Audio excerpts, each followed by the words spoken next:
Olá, bom dia, boa tarde, boa noite ou boa madrugada. Nós vamos começar um novo tópico das nossas aulas de química. Nós vamos falar da química analítica, uma breve introdução. A química analítica, ela é importante porque ela está relacionada com todas as outras áreas da química. Nós podemos, por exemplo, utilizar da química analítica e dos conhecimentos da química analítica para analisar compostos orgânicos, para analisar compostos inorgânicos, como metais, compostos orgânicos como ácido acético, por exemplo. Então, a química analítica, ela sempre vai acabar sendo utilizada por qualquer laboratorista. A química analítica, então, é um ramo da química que está relacionado com a separação, com a identificação e com a determinação das quantidades relativas dos componentes de uma amostra. A química analítica é subdividida em química analítica qualitativa e quantitativa. Quali vem de qualidade, ela revela o que tem dentro de uma amostra. É a identidade dos elementos da amostra. E a quantitativa está relacionada com a quantidade, então ela vai me indicar a quantidade da determinada substância dentro de uma amostra. Todo laboratorista que for fazer uma análise química quantitativa vai ter que passar por este fluxograma aqui. Então, primeiro, o analista precisa ter em vista qual é o problema que ele quer solucionar, né? O que ele quer analisar, por exemplo, né? Digamos que eu tenho lá uma amostra, eu tenho uma indústria, digamos que nós temos uma indústria, e essa indústria é de produção de batatas cozidas, já pré-cozidas e embaladas a vácuo, né? Então as batatas, elas são descascadas, elas passam por um banho de metabisulfito de sódio, que é um conservante, e depois são pré-cozidas e embaladas a vácuo, né? Acontece que o metabisulfito de sódio, ele é um conservante que em altas quantidades faz mal para o organismo, então é permitida a sua utilização, digamos, a título de exemplo, em uma concentração de 2 ppm, mais do que isso é proibida a sua venda. Então, os analistas vão ter que ir lá, né, os laboratoristas vão ter que ir lá e ver qual é o problema, o que eles querem analisar. Eles querem analisar a quantidade de metabisulfito de sódio, de conservante nas batatas, certo? Tendo o problema, eles vão então selecionar o método, já vou falar cada passo desses aqui para vocês, tá? Depois disso, eles vão obter uma amostra, vão processar a amostra. Às vezes, para processar essa amostra, é necessário realizar a dissolução dessa amostra, às vezes não, né? Então, dependendo da amostra, algumas etapas podem ser puladas, dependendo ou não, tá? Algumas amostras, dependendo do que eu quero analisar, não é o caso do metabisulfito de sódio, tá?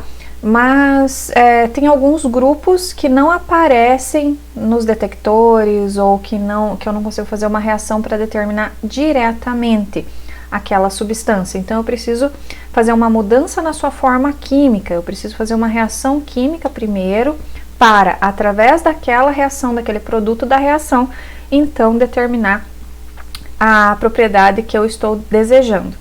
Depois eu preciso eliminar os interferentes e aí sim fazer a análise da medida da propriedade X do que eu quero analisar, por exemplo, o metabisulfito de sódio. Depois eu vou fazer cálculo dos resultados, né? E por último, depois de ter feito o cálculo, eu vou fazer uma estimativa da confiabilidade desses resultados, ok? Então, vamos analisar agora passo a passo essas etapas. Então, como é que funciona a primeira etapa, que é a etapa do método? Bom, o analista já tem o problema que ele precisa analisar, por exemplo, digamos, o conservante na batata, né, o metabisulfito de sódio. Então, ele precisa escolher o método. Os métodos são basicamente classificados em 2 tipos. O primeiro deles é chamado de método tradicional ou clássico. Ele baseia-se basicamente no acompanhamento quantitativo de uma reação química. Então, tem-se lá uma reação química e aquela reação química, à medida que ela vai acontecendo, a gente vai fazendo a determinação. Esses métodos tradicionais, por sua vez, são classificados como métodos gravimétricos ou gravimetria, que levam em consideração a massa do analito, que é aquilo que eu quero analisar, tá? Ou de algum composto que está relacionado a ele. E aqui nós temos, então, a figurinha aqui de vários tubos de ensaio contendo aqui algumas substâncias, tá? Que formaram precipitados, tá? Esse é um exemplo de análise gravimétrica, onde a gente vai utilizar a massa. Eu reajo duas substâncias, eu sei a reação que está acontecendo ali, e aquela reação acaba formando um precipitado, uma substância sólida que se deposita no fundo. Essas substâncias sólidas são pesáveis, e a partir da massa desse produto, eu consigo então determinar qual é o meu produto e quanto eu tenho de produto.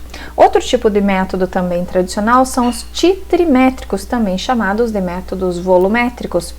Como o próprio nome já diz, são baseados na medida de volume de uma solução contendo reagente em quantidade suficiente para reagir com todo o analito. E aqui vocês têm a figura que vocês já devem ter visto, isso daqui é um Erlenmeyer e isso daqui é uma bureta, são as vidrarias básicas para fazer análises volumétricas, né? Então, nós temos a bureta, que tem medidas aqui, graduações de volume, essas medidas são exatas, e aqui no Erlenmeyer eu coloco o meu analito, a substância que eu quero analisar. A partir da reação da substância que vem da bureta com a substância que está aqui no Erlenmeyer, né, vai acontecer uma reação.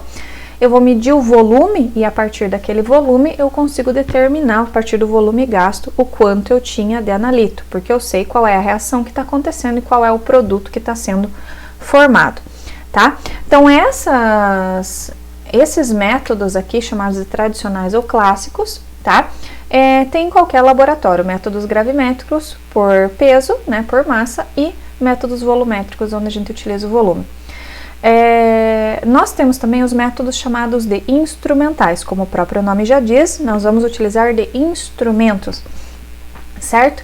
E geralmente esses instrumentos eles se baseiam na interação entre a radiação eletromagnética e a amostra contém átomos, né? Ou seja, entre a radiação eletromagnética e os átomos ou as moléculas do analito.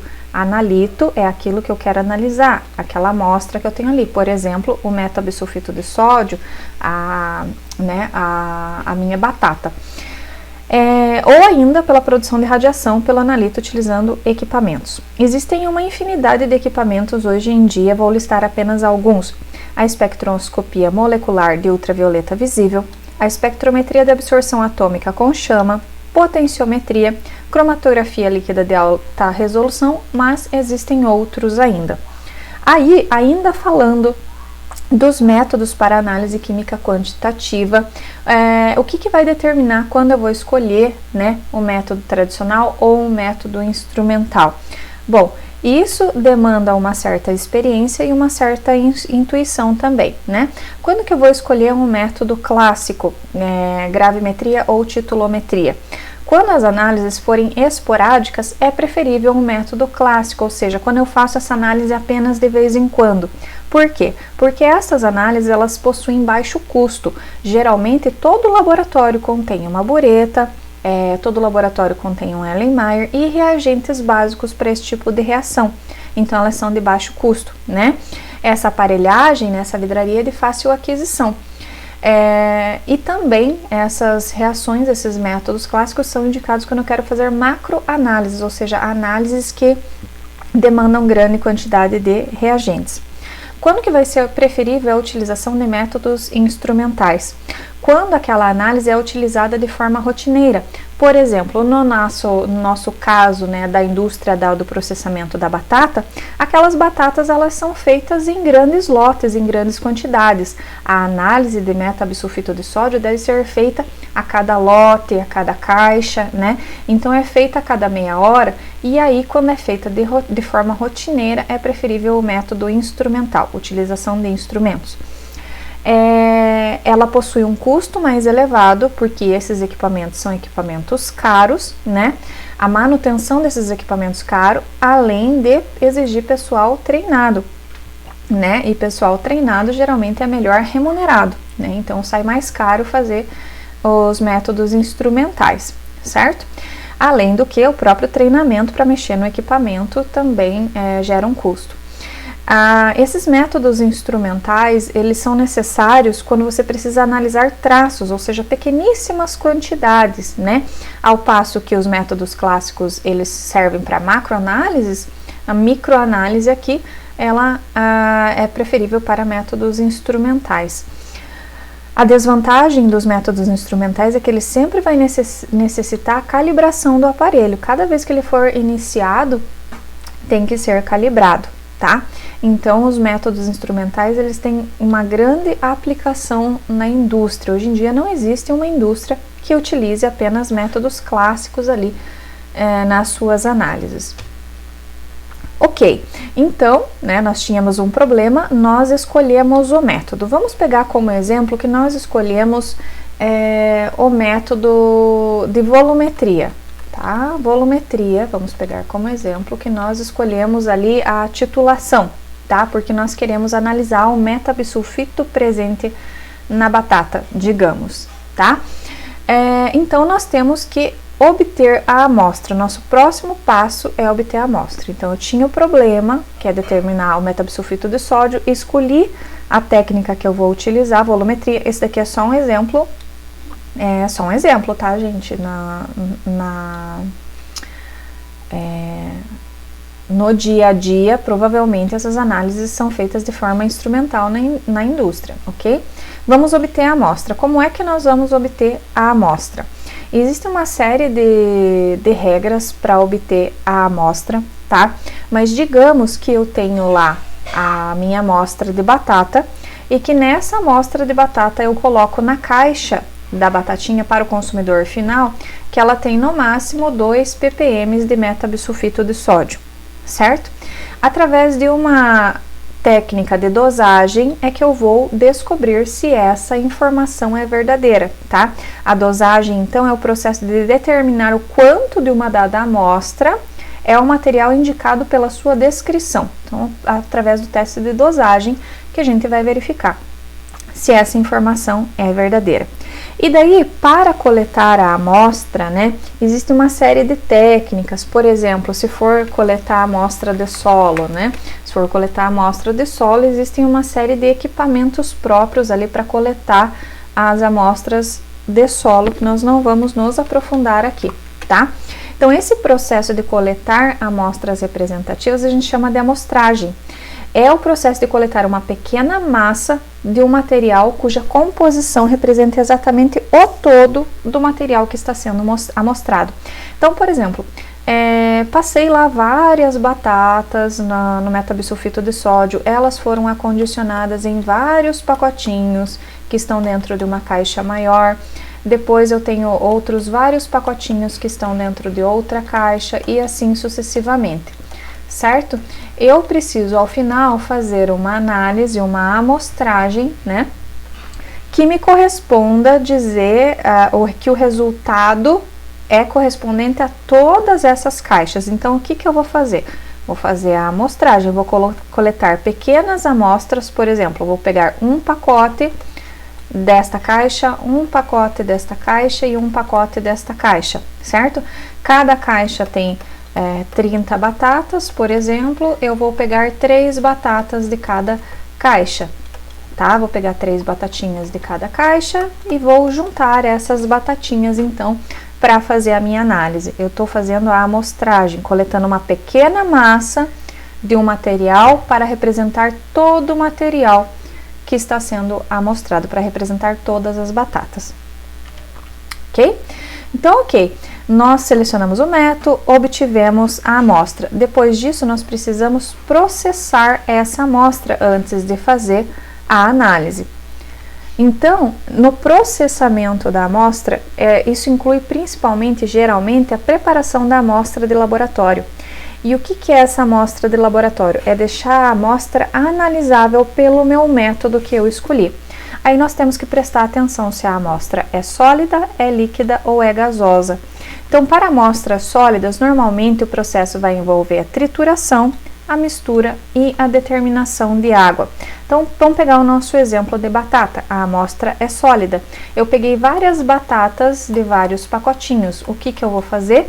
Eu vou amassar essas batatas, primeiramente, vou amassar todas elas e depois eu vou misturar todas elas que vieram de pacotes diferentes, né? Para fazer com que a amostra esteja homogênea, certo? E geralmente ela tem água, né? Toda amostra normalmente tem água. A gente tem que determinar o quanto de água que ela tinha. A gente pode fazer essa determinação de água de várias maneiras, uma delas é por diferença de peso. Então, como que a gente faz? A gente utiliza os dessecadores para tirar a diferença de peso, pesamos antes e pesamos depois de seca a amostra. Essa diferença é a quantidade de água, tá?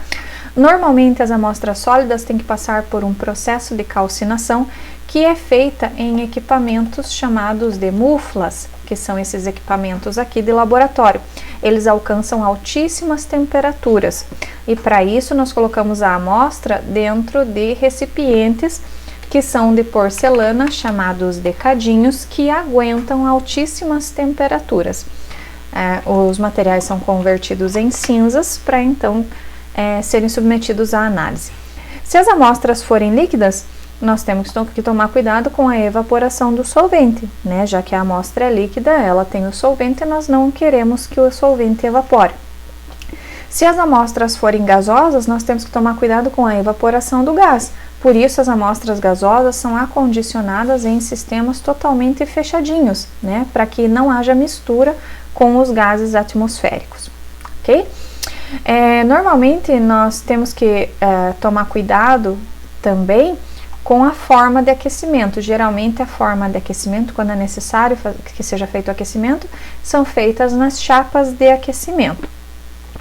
Nós temos que definir as réplicas. Então, imagina o seguinte, eu peguei lá a quantidade de batatas, amassei, separei, tudo certinho. Eu preciso definir, separar essas batatas em porções, pequenas porções que eu vou analisar.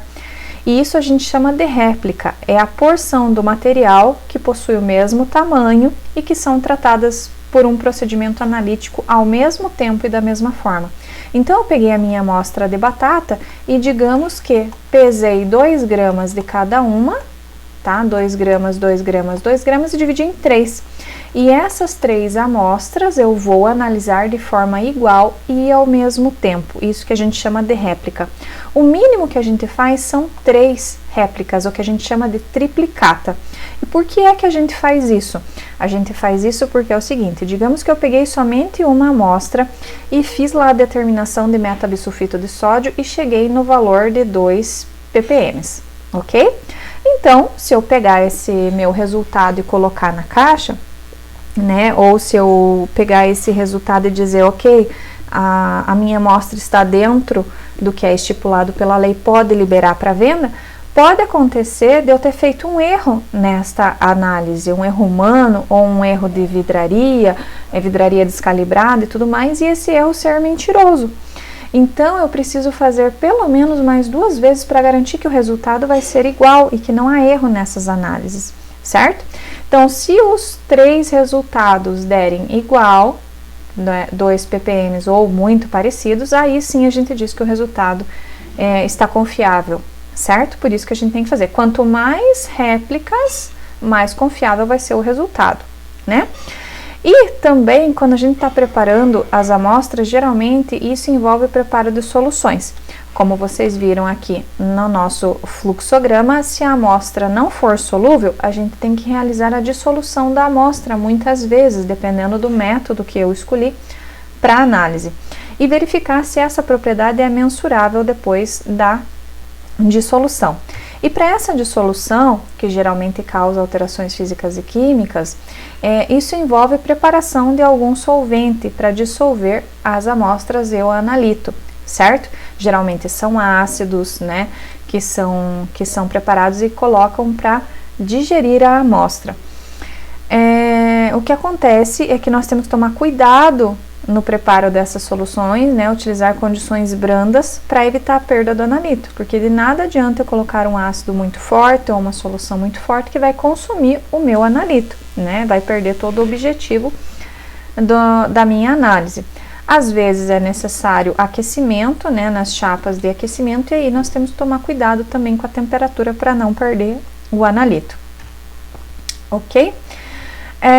Depois nós vamos então eliminar os interferentes. Preparamos as amostras, então nós temos agora, antes de ir para a medida em si, que eu já selecionei, já pensei lá na frente, antes de fazer a medida por exemplo, do metabisulfito de sódio, eu tenho que eliminar interferentes. O que é um interferente? É uma espécie que causa um erro na análise, ou porque ela aumenta ou porque ela diminui a quantidade que está sendo medida. Vamos dar um exemplo aqui? Digamos que eu tenho lá, estou fazendo uma análise volumétrica, tá? Um método tradicional, onde eu tenho na bureta o nitrato, HNO3, nitrato de prata, e que eu quero analisar uma amostra de água, tá? Uma amostra de H2O. O que eu quero analisar nessa amostra de água? Eu quero analisar a quantidade de íons cloreto ali dentro.